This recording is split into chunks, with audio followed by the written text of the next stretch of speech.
Me voy a permitir presentar a nuestro siguiente invitado, que es el doctor Porfirio Carrillo.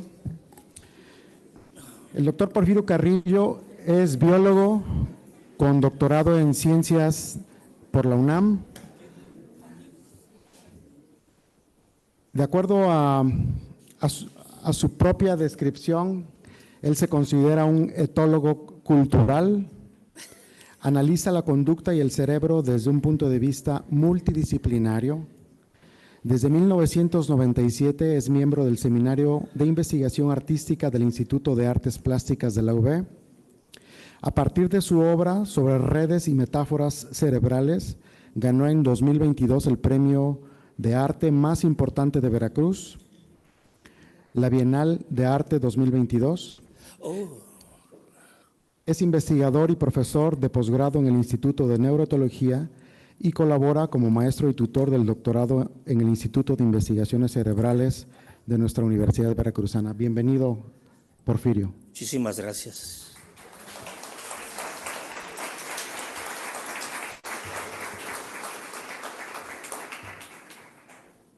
¿Qué estamos viendo a lo largo de la mañana?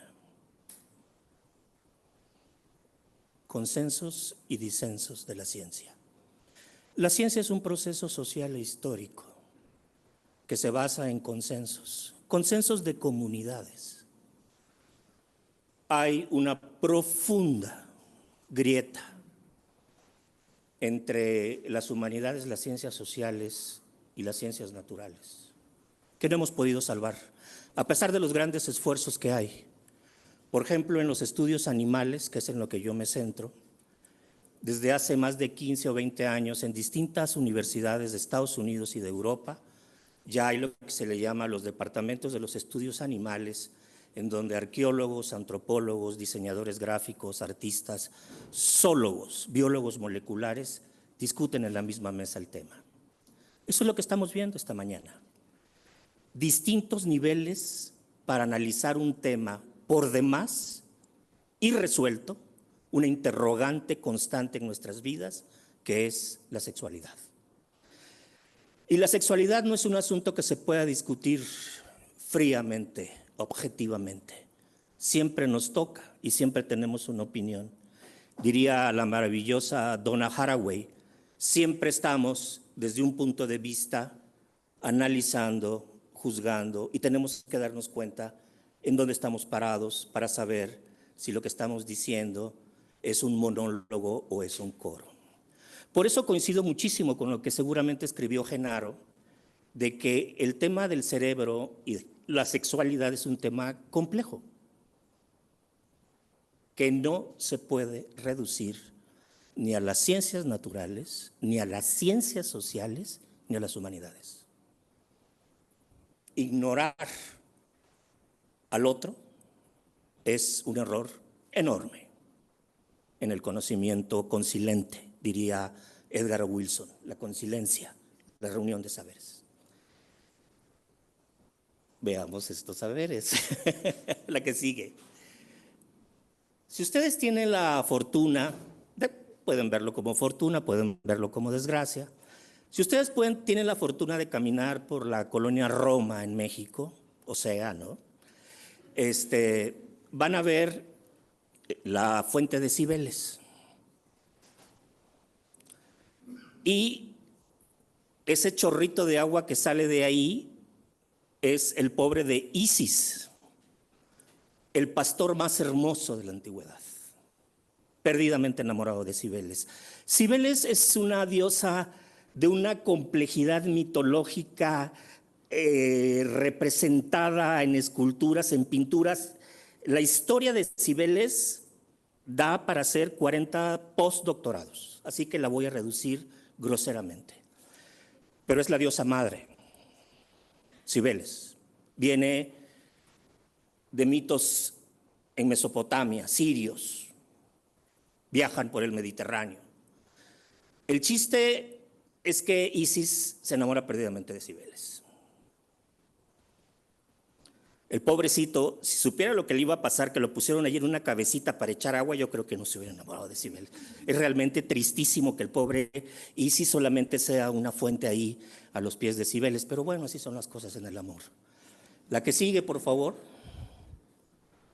Pues obviamente, ¿no? Con esta pasión que a veces tenemos de copiar cosas los mexicanos, es una réplica que regaló el gobierno de España en tiempos de López Portillo, que es el que está ahí en el centro de Madrid.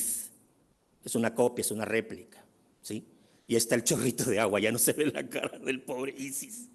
Y pobre, la que sigue, porque en un arranque de locura, Isis se castra.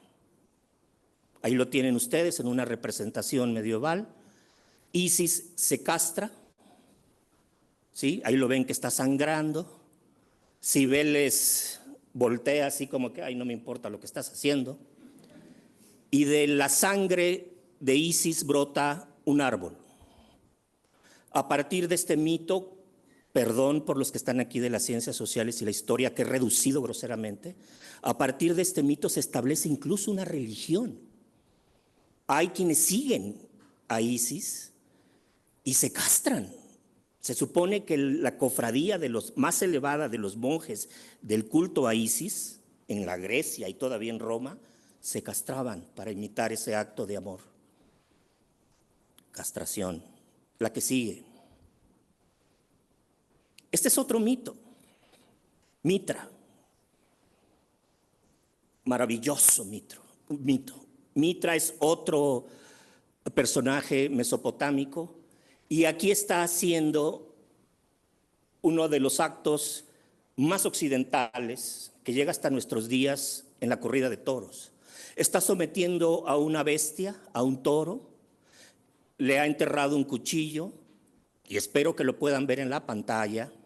Una serpiente y un perro le lamen la sangre que seguramente está saliendo de la yugular y un escorpión le está mordiendo, mutilando los testículos.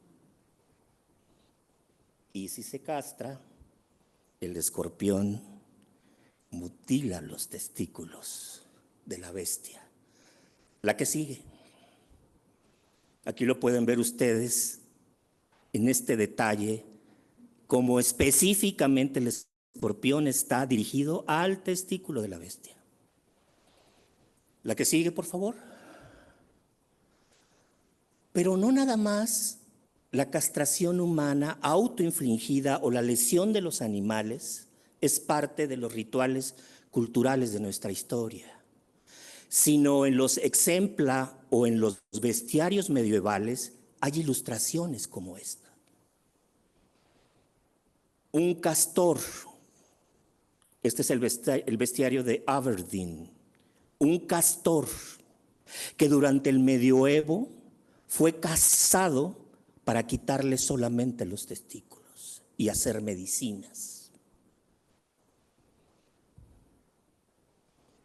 Pero son tan inteligentes los castores que ellos mismos se mutilan para seguir con vida y le dejan los testículos a los interesados. ¿La que sigue? Aquí tenemos dos distintos bestiarios en donde se ve claramente que el castor está mutilándose para seguir con vida y dejarle los testículos a los perversos que los quieren. Isis, Mitra, los castores y los testículos. ¿Qué nos dice eso? Elena ya sabe. Oscar, pues ni se diga. ¿La que sigue? Testosterona. Aunque si hubiera sabido Isis que se producía en otros lados, probablemente no estuviéramos contando su historia, porque ya sabemos ahora que la testosterona se produce no nada más en el testículo.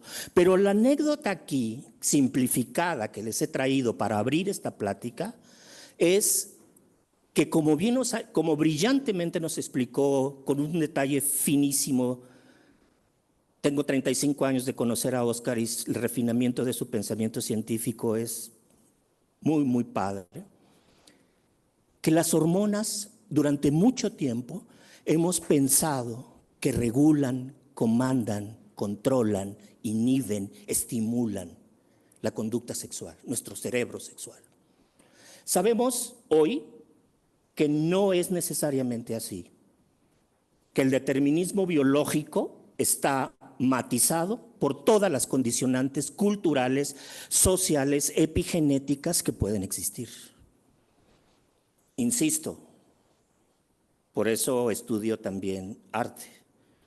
Los problemas de la biología no son reductibles a la biología, hay que verlos de una manera compleja.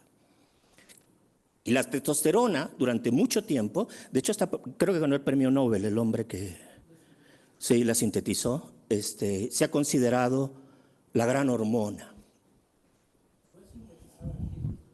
Fíjate, sí lo recuerdo. Una clase de tu queridísimo tío, por cierto. La que sigue, por favor. Me da muchísima pena y les pido una disculpa. He traído una diapositiva sobre hembras, pero como el tema es tan vasto, como yo no sé absolutamente nada del tema, lo he reducido a prácticamente el cerebro de los machos y de los hombres. Interesantísima pregunta la que hace la estudiante en el área de Ciencias Sociales y Humanidades. ¿Y la rata qué? Bueno, cuando uno estudia el cerebro de los mamíferos, no nada más de la rata, descubre que hay estructuras que compartimos con ellos. Absolutamente nada de lo que creemos que tenemos sobre los hombros es nuevo en la naturaleza. Todo ha sido probado por la selección natural a lo largo de milenios. Se acaba de descubrir en los inicios del Cámbrico, termina el periodo edicárico en donde están los animales más simples, sin esqueleto, etcétera. Termina el edicario y comienza la gran explosión del Cámbrico en el Burgess Shale, y se acaba de descubrir un animal de una simpleza extraordinaria con serotonina. Nada, queridas amigas y amigos, y nos podemos pelear cuando termine mi plática y discutir todo lo que quieran, nada de lo que tenemos sobre nuestros hombros es nuevo. Cada una de las neuronas y vías de nuestro cerebro fue probada por selección natural. Desde las medusas hace 6,000 millones de años que inventan las neuronas hasta el día de hoy. Entonces, los neurotransmisores, las hormonas, las vías, los mecanismos de emoción, de memoria, de aprendizaje, podemos perfectamente estudiarlos en un gran número de mamíferos, entre los cuales, sin duda, el más noble de todos a lo largo de la historia de la investigación científica han sido los modelos en roedores, o lo que le llaman murinos, el lenguaje de la ciencia. La que sigue, por favor. Y de tal manera que si nosotros buscamos la testosterona o sus receptores en el cerebro de nuestro modelo biológico, que es la rata, vamos a ver que existen muchos puntos en el cerebro en donde hay receptores a testosterona y donde se está produciendo testosterona. Y ese no es el punto con el cerebro. Cuando uno dice cerebro, uno no dice prácticamente nada.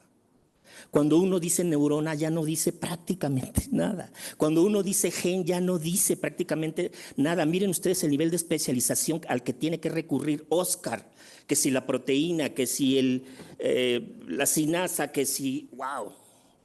Porque se va taxonomizando, se van haciendo pedacitos cada vez más pequeños en nuestro cerebro para luego volver a armar el rompecabezas.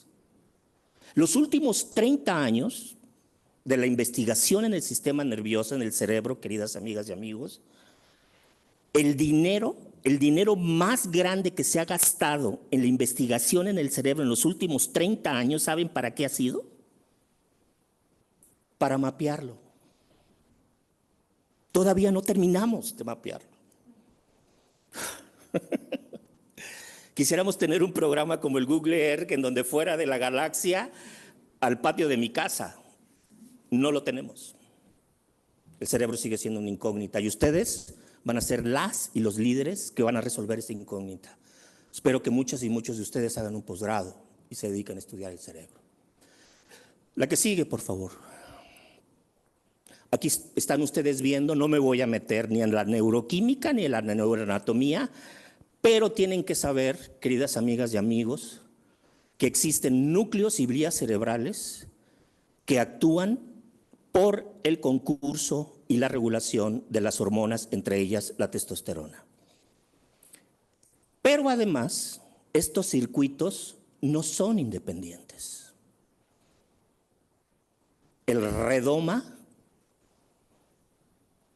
el conectoma, el proteoma, lo que nos dice es que prácticamente en el cerebro hay conexiones infinitas que no conocemos y que están regulándose unas con otras, inhibiéndose, neuromodulándose, excitándose.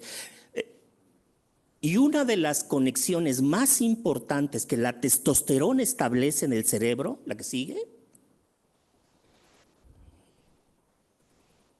es con el sistema límbico.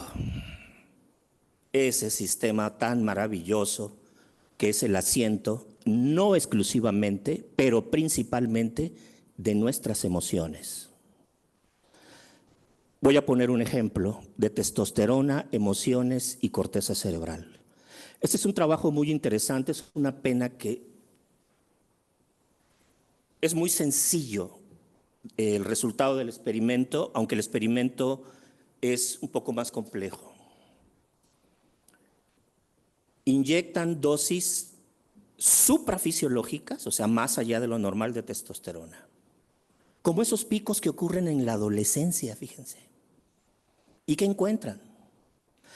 Que existe una pérdida de conexión entre una estructura del sistema límbico que es poderosísima para regular nuestras emociones, que es la amígdala, y la corteza cerebral prefrontal, que es la que nos dice: detente, estás en peligro.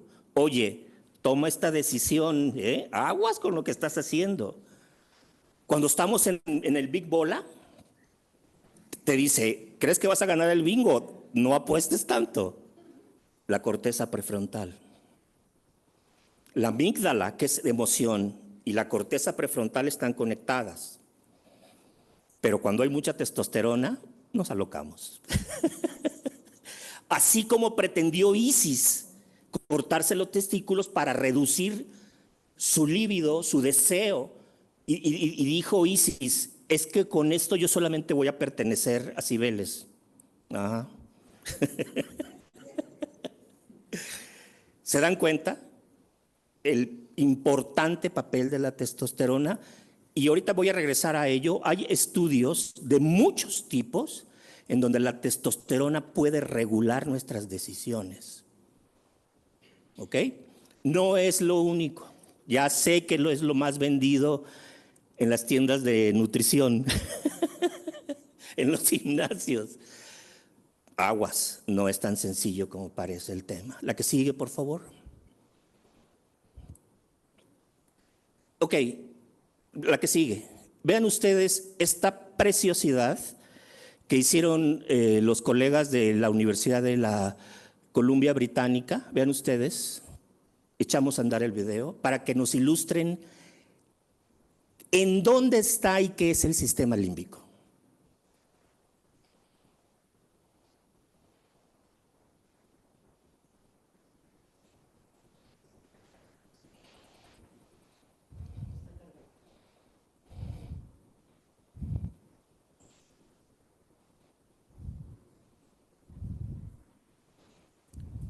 Bueno, para que vean ustedes que la inteligencia artificial nada más no. No, en serio, en serio. Ok. ¿Se podrá pasar? Se quedó cargando. ¿A quién está cargando? Sí, está bien. Ok.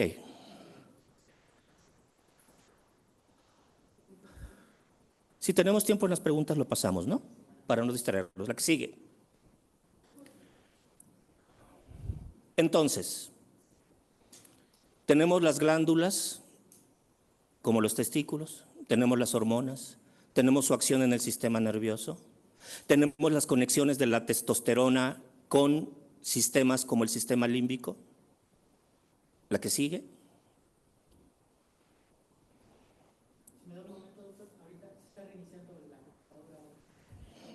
Ok, no se preocupen.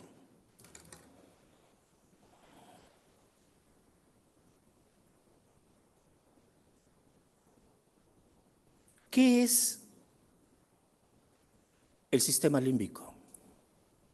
Bueno, han visto a lo largo de la mañana estructuras cerebrales a las que se les llama núcleos, que están conectados a través de las vías, que son los axones y las dendritas, y que está siendo profundamente estudiado porque tiene dos componentes el sistema límbico asociados a él, que forman parte de él y que están ocupando hoy, gracias a estos instrumentos del demonio, están ocupando una centralidad brutal en las neurociencias. Los sistemas de recompensa, la adicción y con base en esos estudios de los sistemas de dependencia a objetos, al sexo, al juego, a la comida, es que se está estudiando el efecto de las hormonas, del sistema límbico y de toda la maquinaria bioquímica. Pero existe, aparte del problema de la computadora, un problema a destacar y que lo ha puesto sobre la mesa la compañera que habló antes que yo.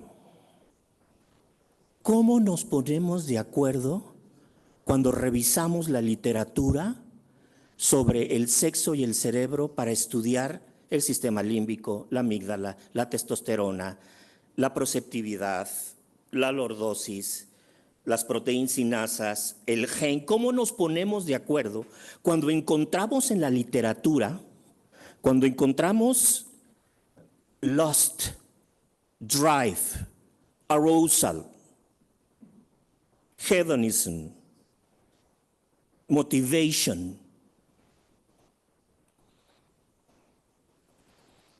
Excelente capítulo, ahorita lo voy a presentar, de Jim, en un libro que también voy a presentar ahora.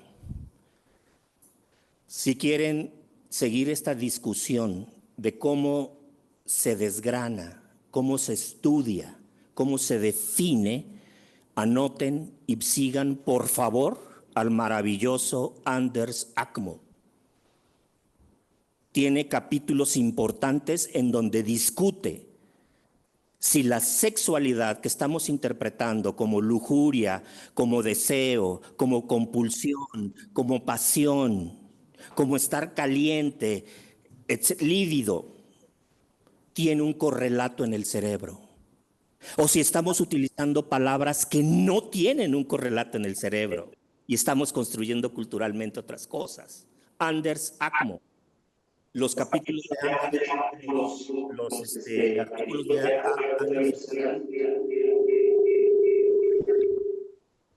Alguien me está boicoteando.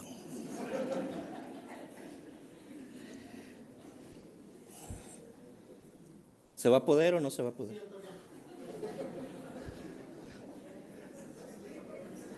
No se me vaya a subir la lujuria.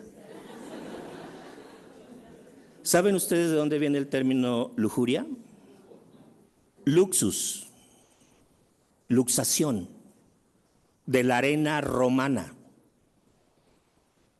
Los gladiadores romanos eran considerados lujuriosos porque exhibían las marcas de sus heridas y de sus luxaciones. No tenía connotación moral ni sexual, como explicó muy bien nuestro queridísimo Guasti en la mañana, las palabras van cambiando su significado y van adquiriendo cargas morales. Y Gregorio el Magno, el de los cantos gregorianos, que en el siglo VI antes de Cristo, después de Cristo, mete la música a la misa y por eso ahora se llaman cantos gregorianos, gracias a él, introduce los pecados capitales e introduce la lujuria como pecado capital. Hasta en ese momento, la lujuria es pecado. Interesante. Luxus, luxación. Por eso dije que me puede llegar la lujuria, pero no de la otra, sino que me puedo luxar o enojar porque la máquina está. La que sigue, por favor, la que sigue. Vamos avanzando porque la niña está lista para mostrarme el cartel. Entonces, miren, cuando ustedes revisen la literatura sobre el cerebro sexual, se van a encontrar términos como este: sex drive, sex motivation, libido, lust, horny, sexual arousal, reward system, hedonic components, learning and memory. Muchos de estos conceptos tienen una clara definición y una clara metodología para su búsqueda en el cerebro. Por supuesto que sí, hay paradigmas conductuales y neuroquímicos que se correlacionan tete a tete con estos conceptos, pero hay otros que quedan muy sueltos y que se traslapan, porque en el cerebro no hay un solo camino para la sexual motivation. Es un camino complejo. Y ahora más, sometidos no nada más a la guerra de términos y conceptos, sino sometidos a la creación de nuevas realidades que ni siquiera sospechamos, como la realidad virtual. En donde, si ustedes buscan en Google cuáles son las 3 palabras más buscadas de información, de películas, de literatura, de noticias, etcétera, ¿cuál creen ustedes que va en segundo lugar? Claro. Entonces, queridas amigas y amigos, la que sigue, por favor. No nos queda otro camino. Bueno, nos quedan muchos caminos, pero yo recomiendo muchísimo a alguien que ya citó la maestra Helen en la mañana, Robert Sapolsky. Robert Sapolsky, el queridísimo maestro de Stanford, es el biólogo vivo, uno de los biólogos vivos más importantes para quien quiera entender la conducta animal y humana. Robert Sapolsky tiene este libro, Behave, Compórtate. Lo pueden bajar ustedes en la red, está gratis en PDF. Y lo que Robert dice es: ¿qué es el comportamiento? Y dice Robert, vamos a contestarlo un segundo antes, y entonces tienen que ir al laboratorio de Oscar a ver ese micro nanosegundo en donde el receptor se une a su ligando y se desata una cascada. O dicen, no, a mí no me interesa eso, yo quiero minutos. ¿Qué me pasó en la mañana para estar hoy lujurioso? ¿Qué comí? ¿Qué vi? ¿Qué le pasó a mi cerebro? O alguien dice, no, no me interesa ni el segundo ni el minuto, yo quiero saber qué pasó el domingo. Oh, el domingo, sí. Y así te puedes ir hasta atrás en la búsqueda del santo grial de por qué nos comportamos como nos comportamos, que es lo que Sapolsky contesta en este libro, y tienes que ir entonces a la selección natural. Y tienes que entender que nuestro comportamiento puede, en la mayoría de los casos, tener un valor adaptativo, como perfectamente lo dijo Ellen o Guasti en la mañana.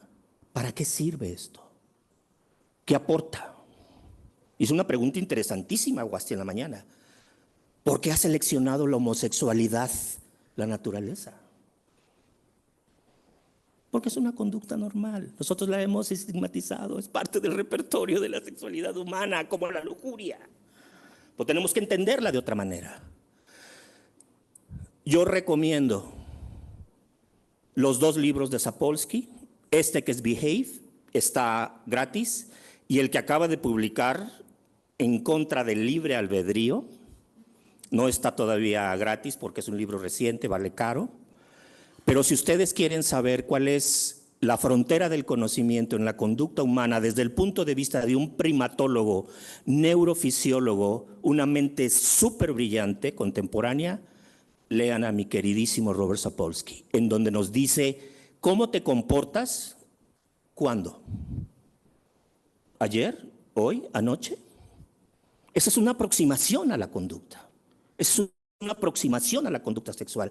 Y es dificilísimo porque cada uno de estos compartimentos tiene su lenguaje, su metodología, su paradigma. Y juntarlos a veces no es sencillo y es prácticamente imposible. Veía yo una pregunta en la mañana, espero que todavía esté en línea y si se pone en contacto conmigo me gustaría mucho discutir el tema. Veía yo una pregunta en Facebook hoy en la mañana que llevaba a Jiribilla. Alguien preguntó, y desde el punto de vista biologicista, la biología contemporánea ya no es biologicista para muchos de nosotros, es integrativa. Hay quien sigue pensando en el determinismo y en el destino biológico y todo, como quien sigue pensando en el creacionismo y demás. Pero la biología, hoy me atrevo a asegurar, es la más chida de todas las ciencias. La que sigue, por favor. La que sigue. Les recomiendo, no, el anterior, miren, Anders Sackmo, al que le acabo de hablar de ustedes, acaba de publicar hace un par de meses este artículo, en donde dice, no lo voy a explicar aquí, pero ustedes pueden tener, según Anders y su coautor, dice Anders que este es el modelo, el mejor modelo para el estudio de la conducta sexual. Dice que es el modelo dominante. Yo no lo sé, pero es muy importante que lo revisemos. Ahí está la cita, pueden bajar el artículo también gratis en la red. ¿La que sigue?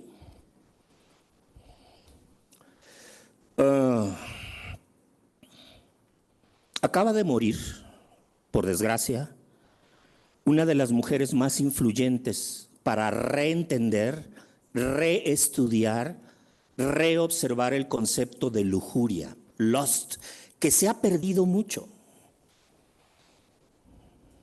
Hay neurocientíficos que lo evitan el concepto, porque es difícil de llevar a un paradigma experimental, mientras que hay otras palabras como sex drive que sí son buenas para analizar la conducta sexual. Pero estos señores, sí, han revitalizado el concepto de lust, lujuria, y han creado una escala para medirla. Y ahí, mis queridas amigas y amigos, tenemos un tema interesantísimo, porque yo los invito a que seamos nosotros, ustedes los jóvenes, quienes actualicen estos test, estas pruebas, que son entrevistas, muy criticadas por cierto, sobre cómo medir la lujuria al contexto latinoamericano. Porque la mayoría de los tests y pruebas que nos llegan están hechos para países anglosajones. Y entonces lo que nosotros tenemos que hacer es ajustar a nuestras ideas y a nuestros procesos este tipo de escalas. Pero este artículo tiene 2 años. Bueno, pero les decía que acaba de morir maestra de nosotros en Rutgers, Helen Fisher. Helen Fisher es la mujer que en la red de redes, en la web, tiene más citas y visitas de sus conferencias en el tema de la lujuria. Es muy debatido lo que hizo Helen, ha sido ignorada, criticada por muchas escuelas, otras las han apoyado, porque Helen Fisher, vean ustedes sus libros y sus conferencias, tiene varias TED. Helen Fisher dice que en nuestro cerebro hay 3 sistemas con respecto a nuestra sexualidad. Lust, lujuria, que sirve para aproximarse a un deseo real o imaginado. El asunto del amor. Y después de que se fue la lujuria y el amor, el verdadero apego. 3 sistemas que conviven en nuestro cerebro y que dependen, sí, claro, de la dopamina. Otra que está de moda. La que sigue, por favor. No me voy a detener en esto. Ojalá pueda haber preguntas y debate. Pero hoy estudiar la lujuria es estudiar la adicción a la pornografía en el celular. Y entonces tiene uno que irse al sistema límbico y a los sistemas de recompensa y de búsqueda de placer en el cerebro, con todo lo que implica. Neuroquímica, genética, neurotransmisión, vías, todo lo que implica. La que sigue. Fíjense que yo quisiera, ya hablé de Helen Fisher, ya hablé de Anders Sackmo, está aquí parte de la pléyade de estrellas de la conducta sexual, está Faust, está Oscar, faltaría Raúl Paredes, entre otros, ¿no?, que hacen investigación. Pero yo quiero decirles que se asomen al grupo de la doctora Marisela Hernández y Miguel Ángel Guevara en la Universidad de Guadalajara. Están haciendo cosas interesantísimas, midiendo el electroencefalograma de individuos mexicanos y mexicanas bajo condiciones de estimulación pornográfica y viendo si existen diferencias por la edad, por el grado de cultura, por muchas variables. Y lo están haciendo con un instrumento al que los árbitros de los journals le tienen ya poca credibilidad, que es el electroencefalograma. Les ha costado mucho trabajo publicar, pero han insistido. Y los trabajos de la doctora Marisela Hernández son muy interesantes para entender quiénes somos frente a la sexualidad. Por favor, asómense a los estudios de Marisela y de Miguel Ángel, que están descubriendo nuestra idiosincrasia frente a la pornografía. Y esos son estudios muy interesantes. La que sigue, por favor. Recientemente, con distintos colaboradores, Mario Cava, Tamara Cebrián, un servidor, Luis Isauro, Manso y Comisaruk, como asesor científico, publicamos, querida amiga de Humanidades, te lo regalo si me lo aceptas con humildad, publicamos un libro que se llama From Animal Models to Humans, de los modelos animales a los humanos. Explicamos cuál es el camino que lleva del bench, de la estación de experimentos, ¿cómo le llaman? Bench. ¿Cómo? Sí, pero banca para hacer experimento no es bonito. De nuestra mesa de investigaciones básicas, cómo caminamos rumbo al hospital para hacer la aplicación. Hay espléndidos capítulos sobre conducta sexual, Parkinson, Alzheimer, partiendo de los modelos animales, e incluso Kim hace una revisión maravillosa de cómo se prueban los fármacos que después se utilizan en la clínica. Y el otro libro, que he traído 40 ejemplares para regalarles, Eli no sé cómo le va a hacer para ver quién se los lleva, y el otro libro publicado con Manso, Genaro y un servidor, habla de los modelos animales y cómo los aplicamos para entender la sexualidad y el cerebro. Los 2 libros están gratis en PDF en la página del CICE y en la página del Instituto de Neuroetología, que es donde yo trabajo, y los pueden consultar. Y se van a dar ustedes cuenta de la enorme oportunidad que tienen, si ustedes lo desean, de meterse a estudiar esta interesantísima área de la ciencia que es la neurobiología. Les recomiendo mucho su lectura. En el libro de modelos animales, Marisela Hernández, por cierto, escribe una revisión espléndida, abarcando incluso, querido Fisher, algunos aspectos de filosofía sobre lo que es el deseo. Está muy bonito el capítulo. Los invito a que bajen o lean los libros. Si leen electrónicamente, o los impriman, son para ustedes. La que sigue. ¿Por qué es relevante el tema de la sexualidad, de la lujuria y del deseo sexual? Porque mientras nosotros estamos en nuestras discusiones sesudas, en nuestros laboratorios, peleándolo con los referees para que acepten nuestros artículos, peleándonos con los que dan el dinero para que nos den dinero, el avance cultural no se detiene. Y seguramente que ustedes ya vieron los 7 pecados capitales. Me da mucho gusto que muchos chavos sonríen y dicen que sí. Entonces saben más de lujuria que nosotros. Porque está Gouter, la cabra. Que por cierto, Meliodas es más lujurioso que Gouter.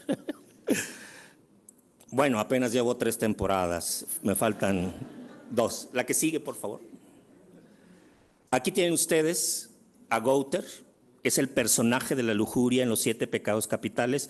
Es un anime, un manga, una película y un videojuego. O sea, fíjense, mientras nosotros estamos discutiendo cómo estudiar el sistema nervioso, las chicas y los chicos que nos van a sustituir en la ciencia, en las humanidades, en el arte, en la cultura, que van a ser las grandes y los grandes líderes dentro de muy poco tiempo, están conociendo a través del anime qué es.